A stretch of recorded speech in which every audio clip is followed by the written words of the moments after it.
wipe your glasses, even blink hard a few times.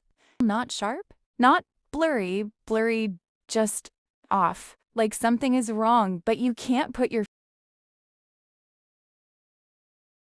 glow. Astigmatism starts for most people quietly.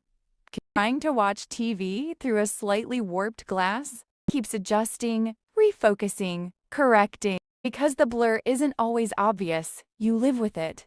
You adapt to it. You normalize it. Think about this. How many times have you held your phone a little farther away, or tilted your head slightly, or rubbed your eyes thinking they were dry? How often do you complain that driving after sunset is stressful?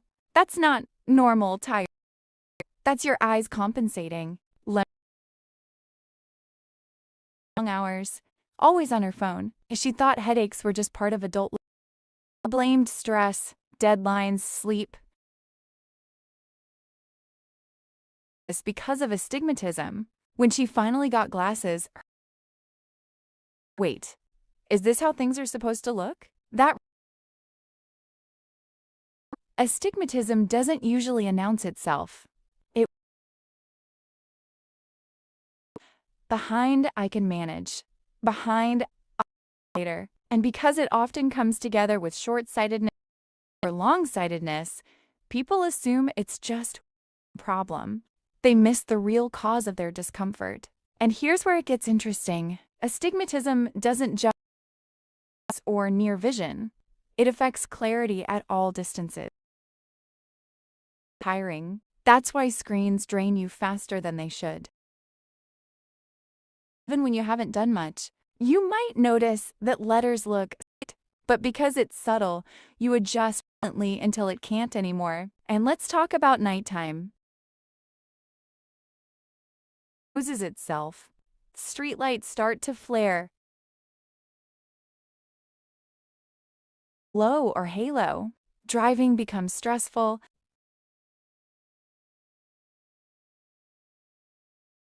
Maybe I'm just tired. No, your eyes are fighting. No, astigmatism can be present from childhood. You just thought that's how the world looks.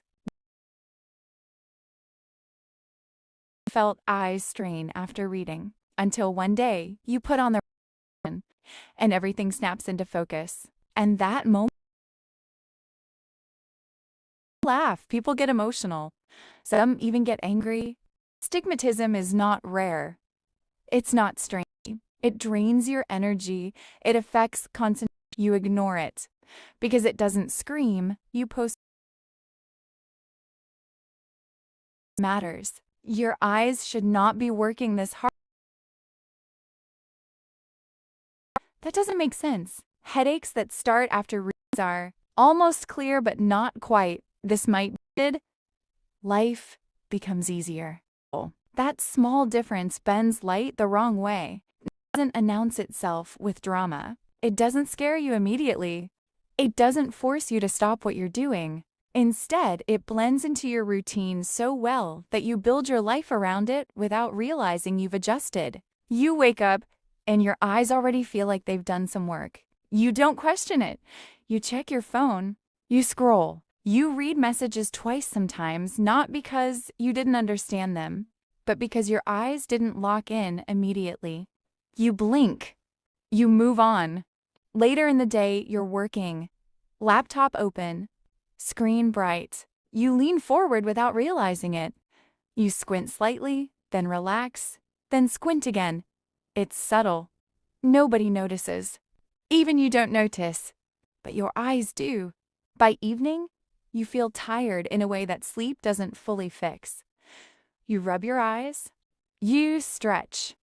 You tell yourself you need rest. But rest doesn't completely solve it because the problem isn't exhaustion. The problem is effort. Constant effort.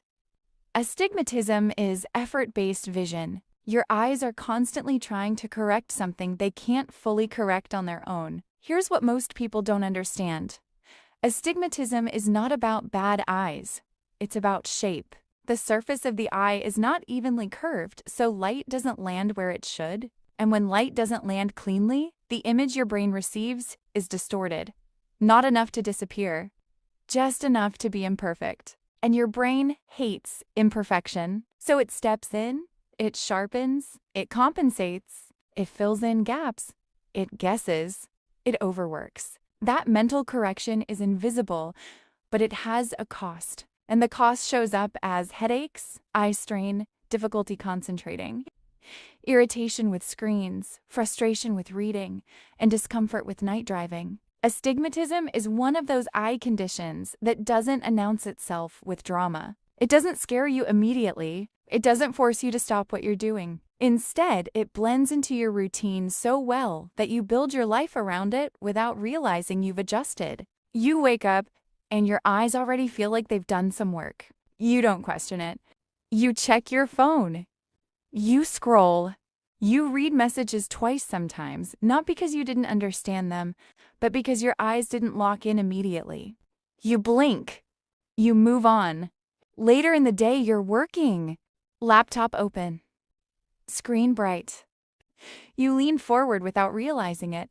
There's a man in his early 30s, let's call him Cola. Cola works long hours and prides himself on being sharp, but he avoids reading long documents unless he has to. He prefers audio notes, he prefers phone calls. He tells himself it's just his learning style. But the truth is, reading drains him. His eyes start to ache, his focus slips, he starts rereading the same line. So he avoids it. There's a woman, mid-20s, let's call her Zainab. She loves aesthetics. Clean spaces. Nice lighting, but she hates driving at night. She says it makes her anxious. Headlights feel aggressive. Streetlights feel overwhelming.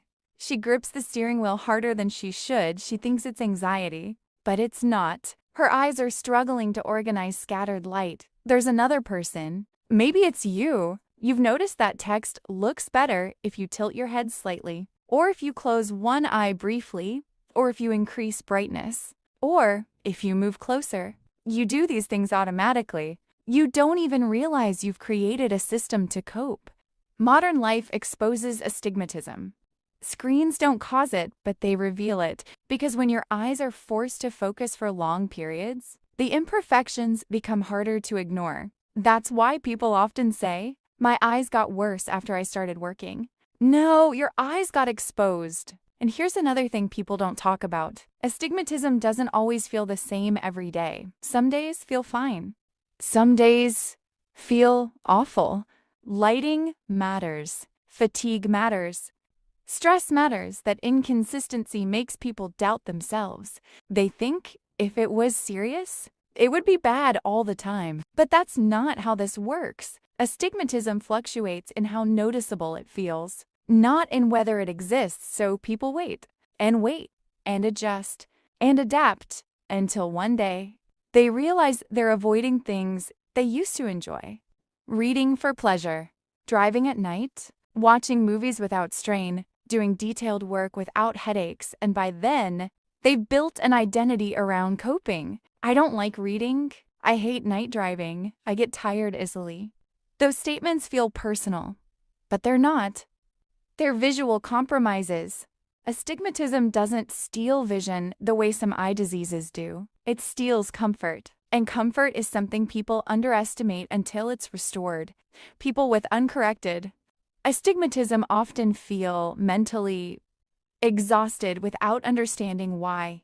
Their brain is doing extra work all day, interpreting imperfect images, cleaning up distortion, forcing clarity. It becomes something you live in. Most people don't regret getting their eyes checked. They regret waiting. They regret all the years they told themselves it's fine when it wasn't. And the moment you experience it, you'll understand something important. You weren't weak. You weren't lazy. You weren't dramatic. Your eyes were just working harder than they should have been. And now they don't